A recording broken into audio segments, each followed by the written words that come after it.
Hey everybody, this is a section from part 2 of Anselm Jappe's Debord. Part 2 is titled The Practice of Theory. The last section I read is titled The Situationists in Art. This section is titled The Critique of Everyday Life.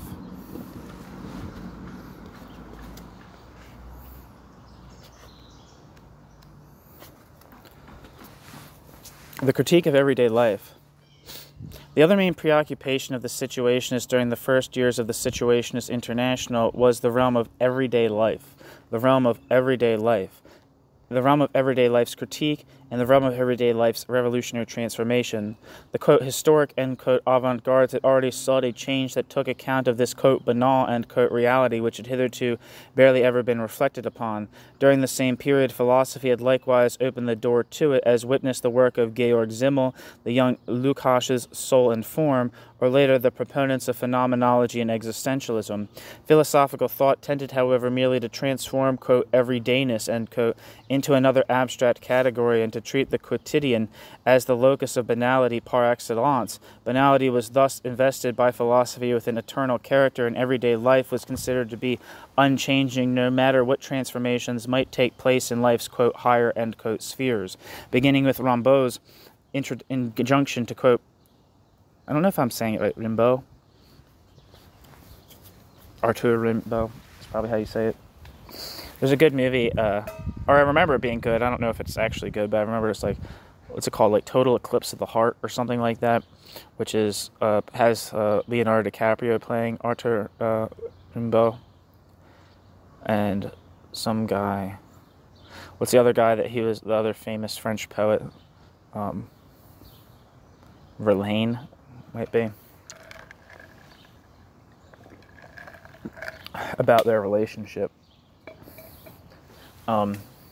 Takes place in the wake of the Paris Commune.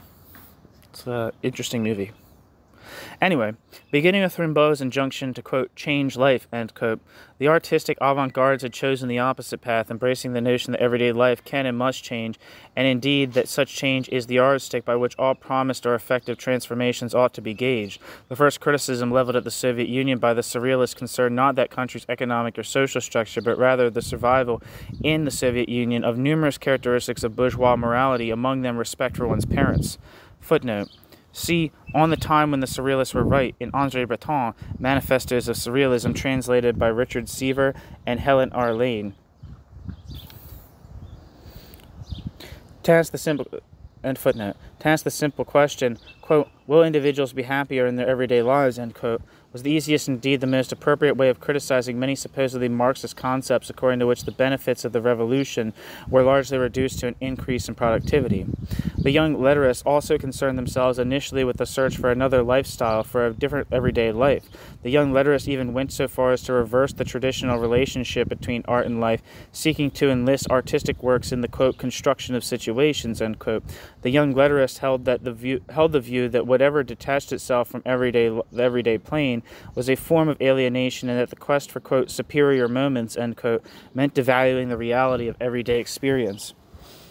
Needless to say, the everyday life to which they were referring was as yet to be constructed in its entirety, nor was their intent in any way to reduce privileged moments of life to the level of everyday life as it actually existed, but the fact that the actual everyday realm was a realm of privation was attributable not to some immutable destiny, but to the effects of a specific social order.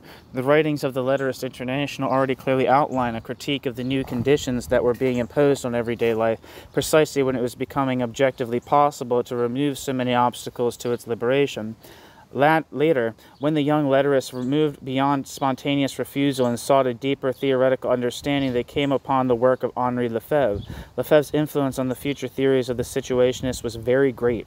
In 1947, Lefebvre asserted that, quote, Marxism as a whole really is a critical knowledge of everyday life, and, quote, 20 years later, the Situationists published a comic strip, quote, The Return of the Durruti Column, end quote, incorporating the tournement of Delacroix's Death of Sardanapalus, in which the king is made to say, quote, yes, Marx's thought really is a critique of everyday life, end quote. A philosopher and sociologist, Henri Lefebvre, had a significant part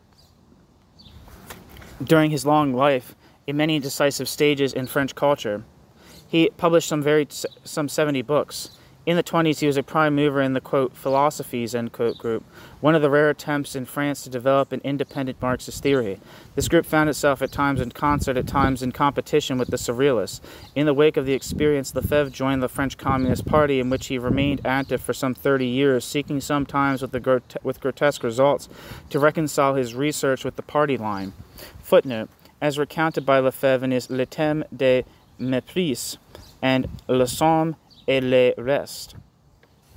End footnote. In the 30s, he was the first author in France to make known the young Marx's economic and philosophical manuscripts, and his La Conscience mystifiée, the mystification of consciousness, of 1936, Lefebvre explored the theme of alienation, until then largely ignored by the French. Footnote. Lefebvre nevertheless frequently stressed his misgivings about Lukács, and he criticized history and class consciousness in Lukács' earliest work as readily as he did the later works. There were, however, some aspects of Lukács' thought of which he approved.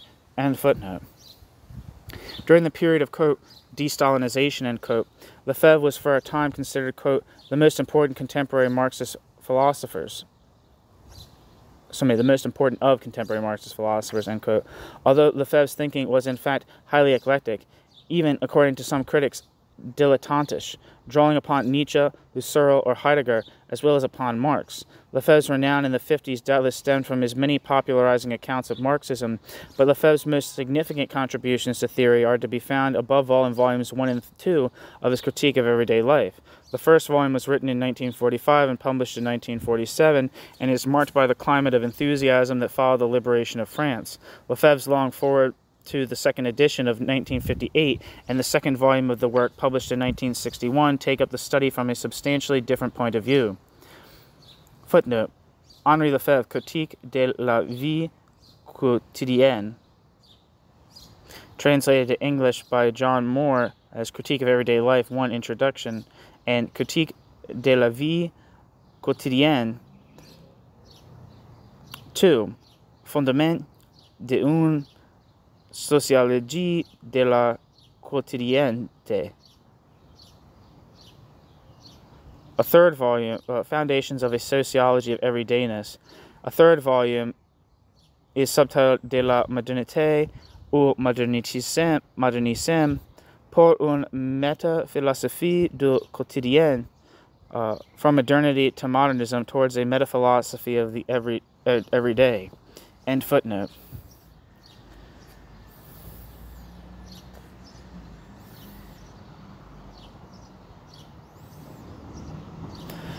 When Debord and Lefebvre met each other at the end of the 50s, each had arrived independently at similar conclusions, though it is a reasonable assumption that Debord was acquainted with the first volume of Lefebvre's Critique. An intense and personal intellectual relationship grew between the two and endured for several years. According to Lefebvre, this was, quote, a love story that did not end well, end quote.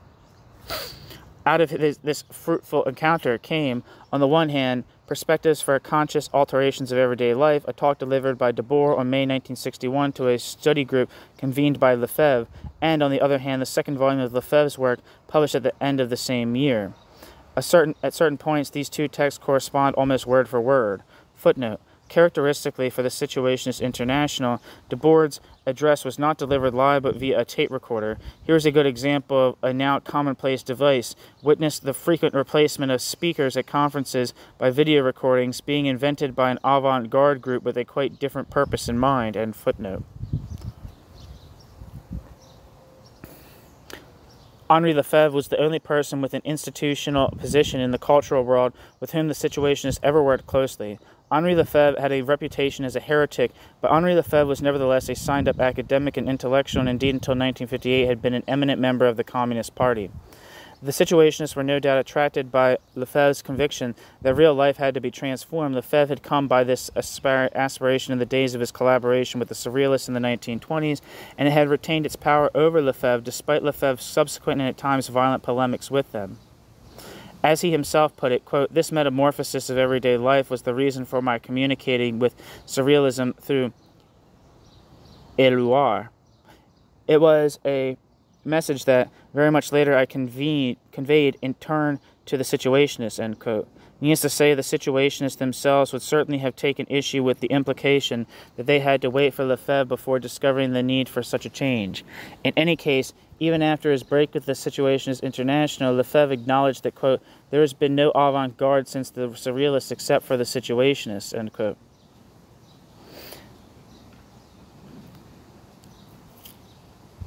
Lefebvre.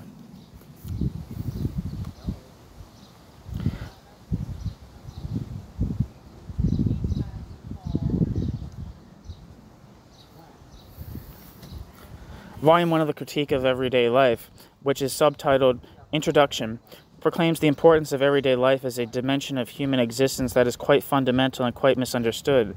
Later, Lefebvre would make the claim that this discovery was on par with the Freudian analysis of sexuality, the Marxian analysis of labor. Certainly, this was the first time that everyday dimension had been placed in a critical Marxist perspective. Lefebvre's approach to the subject is quite far removed, however, from that adopted by the Situationists. Lefebvre champions the fecundity, or at least the potential fecundity, of everyday life, and Lefebvre sees this realm as a whole, not just, quote, exceptional moments, end quote, within it, as the site of human self-realization. He thus defends the everyday against all attempts to describe it as irremediably banal, judging these attempts, quote, bourgeois, end quote, in that they fail to distinguish between everyday life as such and everyday life as circumscribed by bourgeois society. Literary modernism from Baudelaire and Rimbaud to the Surrealists was guilty, in Lefebvre's view, of fostering flight from everyday realities into the realm of the fantastic and bizarre. This sharply critical attitude, like his rebuke to the effect that these modernist tendencies to tested work, was rooted in the, quote, communist, end quote, mentality of the time, and surely would have had scant appeal to a Debord. 10 years later, however, Lefebvre's ideas in this connection had changed significantly. His extreme assessment of surrealism was toned down, and Lefebvre was even proposing a form of, quote, revolutionary romanticism, end quote. Similarly anchored in the atmosphere of the immediate post-war period is Lefebvre's emphasis on the idea that private life, strongly suspect as an expression of, quote, bourgeois, end quote, individualism, would be overwhelmed by the political and collective sphere. The idea of Lefebvre's that brings him closest at this time to the future thesis of the Situationists is that the everyday constitutes the only reality in face of the unreality. The only reality in the face of the unreality produced by alienation, which seems, quote, more real than anything authentically human, end quote. Lefebvre cites, quote, great ideas, end quote, as an example of such unreality. In the renewal of Marxism, for which Lefebvre argues, an important role is assigned to the critique of the alienation of everyday life and of its scandalous impoverishment relative to what science and technology are now capable of delivering. Lefebvre breaks here with the Stalinist notion according to which the economic base of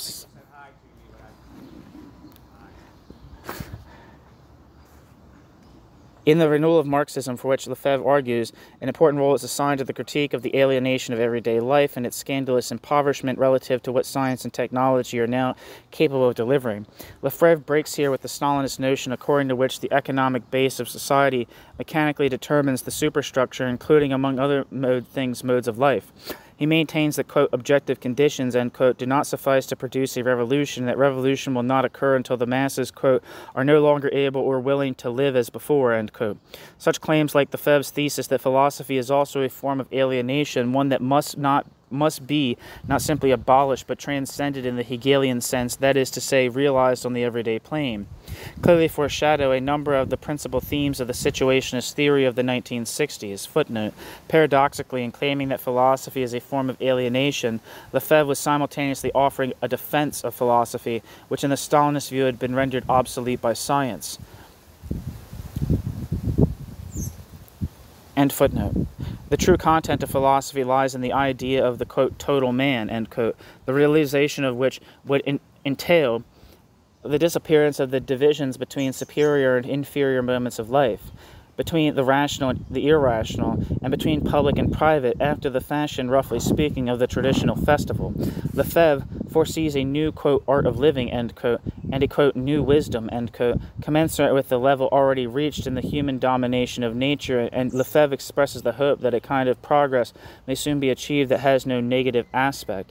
Lefebvre nevertheless conceives the delay affecting everyday life in essentially material terms.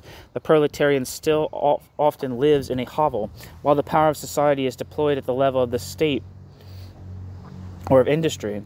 The long forward to the second edition of the first volume of Lefebvre's Critique of Everyday Life dates from 1958. It is thus able to take account of the dramatic eruption of, quote, modernity, end quote, in French everyday life discussed earlier.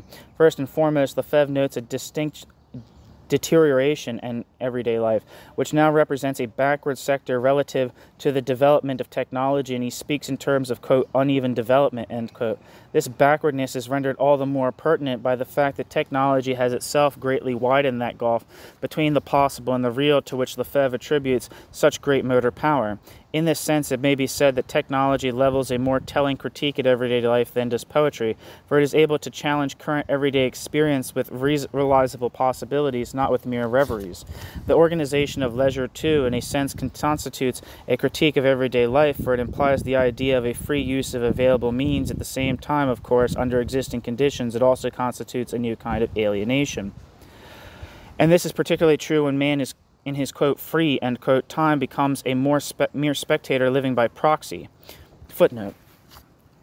Lefebvre notes this in a very specific context, that sport and sports fans. Here as elsewhere, the situationists were able to derive a general principle from the conclusions of an observer content to limit himself to a narrowly circumscribed area. This particular kind of détournement of the findings of so-called specialized knowledge was undoubtedly one of the Situationist International strong points. Footnote. Lefebvre's deviation from Stalinism is quite clear here. Footnote. Which is not to say that he was not still engaged in mental acrobatics with respect to the positive and negative aspects of the Soviet Union. End footnote. And the common ground that Lefebvre was to find with Debord may be glimpsed in a number of the analyses that follow. Thus he contests the idea that man is fulfilled through work, arguing that labor in labor's present fragmented form renders any such fulfillment impossible. Lefebvre notes that economic alienation is not the only form of alienation. Lefebvre rejects the idea that the state can be agent of socialization, observing that the state seems, on the contrary, to be, quote, the only link between ... social atoms, end quote. Lefebvre maintains that everyday life and the level of happiness achieved in everyday life are an appropriate measuring rod of social progress, even in the so-called socialist countries. And Lefebvre subscribes to the Hegelian view that, quote, things progress. In other words, certain things disappear with their bad side forward, end quote.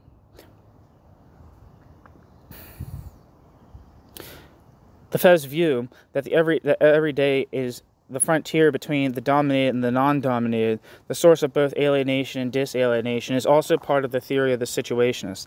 It nevertheless contains an unresolved ambiguity as everyday life today. Despite everything, the site of hidden riches and the starting point of a general movement of refusal, or alternatively, it is an impoverished zone to which the construction of real life can only be opposed. Lefebvre himself seems to take the first view in Volume 1 and the second in Volume 2 of his critique. In 1957, Lefebvre had published an article on Le Romantisme Revolutionnaire, offering a theoretical justification for a new romanticism that would criticize reality not in the name of the past or of pure reverie, but instead from the standpoint of the possible, of the future. This attitude would maintain the discordance between the progressive individual and the world without reinstating some superhistorical antagonism between individual and society as such. It was precisely the now real possibility of a new totality that was in Lefebvre's view responsible for the existing cultural vacuum and romanticism Lefebvre envisioned. By taking as that romanticism's theme the possible uses of humanity's means of controlling nature would be an expression of modernity in the best conceivable sense.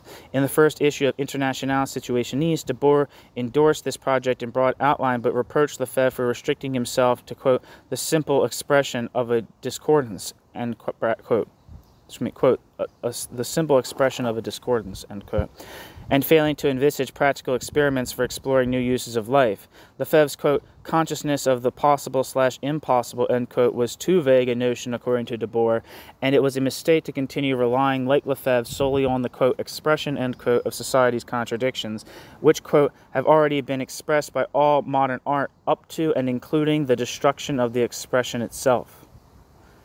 Have already been expressed by all modern art up to and including the destruction of the expression itself, end quote.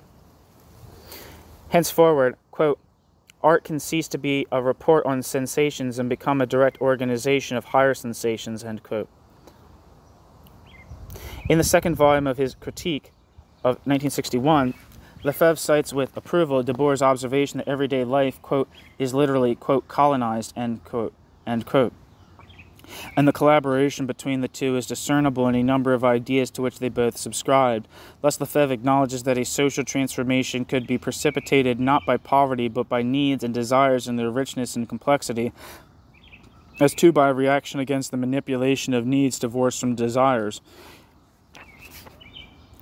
Lefebvre describes urbanism as one of the sectors of life that have remained, quote, backward, end quote, relative to the overall technological development of production, especially in view of the fact that, quote, new towns, end quote, testify only to a degradation of everyday life.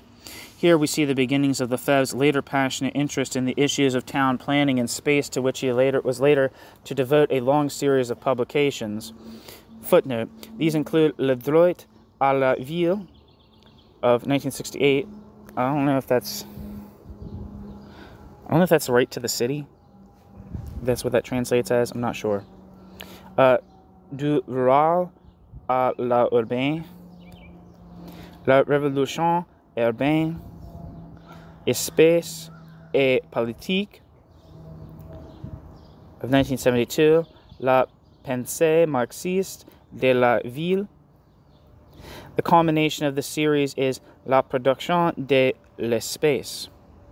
English translation by Donald Nicholson Smith, entitled The Production of Space. Did he translate this? Yeah, Donald Nicholson Smith translated this. Seems like he has cool taste in cool stuff. Anyway, end footnote.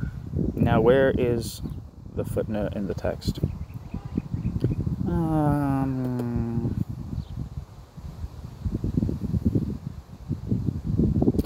At the time of his friendship with Debord, Michel Bernstein, and Raoul Vaneigem, Lefebvre was becoming ever more firm in his belief that philosophy was dead and destined to be superseded, in the sense of philosophy becoming the world rather than in the world becoming philosophy. The Situationist International had reminded Lefebvre that, in his talk of the end of philosophy, in La Somme et le Reste, he was, quote, forgetting that this idea had been the basis of revolutionary thought since the 11th of the Theses on Feuerbach. Lefebvre, end quote. Lefebvre also considered the end of art, arguing that Marx's program needed extending to cover the, quote, becoming world, end quote, not just of philosophy, the state, and the economy, but also of art and ethics, for these two were, quote, ways of fictively transforming everyday reality, end quote. Further, the second volume of the Critique contains frequent references to, quote, non-participation, end quote, passivity, end quote, being reinforced by new technological advances such as television, which present the world as a, quote, spectacle, end quote. Lefebvre emphasizes that everyday life and history have over time become further and further detached from one another, while Debord, in his talk on, quote, conscious alterations of everyday life, end quote, treats the everyday dimension as a sector following along rather tardily in the wake of historical development as precisely an underdeveloped and colonized realm. The everyday is the locus of the production of history, but this production is unconscious, and history soon separates history's self off and sets itself up as an independent force, and inasmuch as everyday life is separate from history, Everyday life also resists the upheavals brought about in other social realms by the development of the forces of production, and it is indeed from the standpoint of everyday life that everything that claims to be superior to everyday life can and must be rejected, and this even with the sphere of revolutionary politics, quote, great leaders, quote, historic acts, appeal to the eternal, and so on. Footnote, not that Debord himself ever rejected a certain kind of gloire, I don't know, Gloire. I don't know what that means. The distinction between everyday life, at present cyclical and subjected to the quantitative principle, and history as locus of unique and qualitative events would be considered by Debord only later on, in the Society of the Spectacle. But already in the Critique of Everyday Life we find mention made, though this was not Lefebvre's discovery either, of the contrast between, on the one hand, societies founded on simple reproduction, which are cyclical, stable, non-accumulative, and expend their surplus on construction and celebration, and on the other hand, those founded on expanded reproduction, in which the cyclical aspect, though it does not disappear completely, serves merely as a, quote, base, end quote. This distinction, which corresponds to Marx's schema of the simple and expanded reproduction of capital, is applied by Lefebvre to the whole of social life. Quote, this accumulative process brings society into history. This accumulative process brings society into history, end quote. Lefebvre writes, with the result that, quote, the economic principle becomes predominant and determinate as it was not in ancient societies, ... Individuals and groups make this history, but they do so blindly, end quote.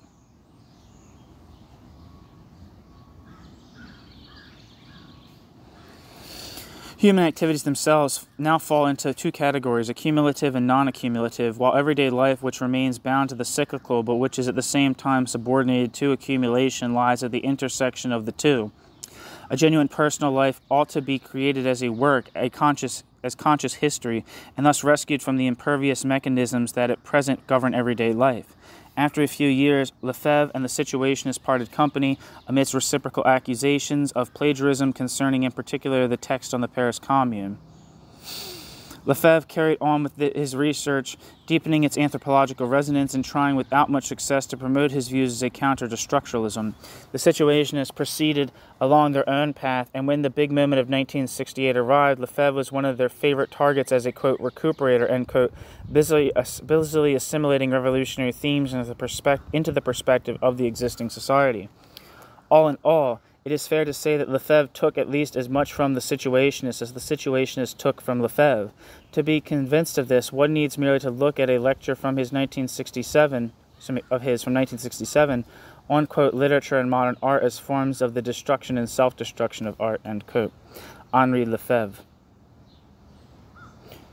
That's the end of this section, which has been the Critique of Everyday Life and Anselm Jappe's Guy Debord. The next section in the book is titled The Situationists and the 60s. Thanks for listening.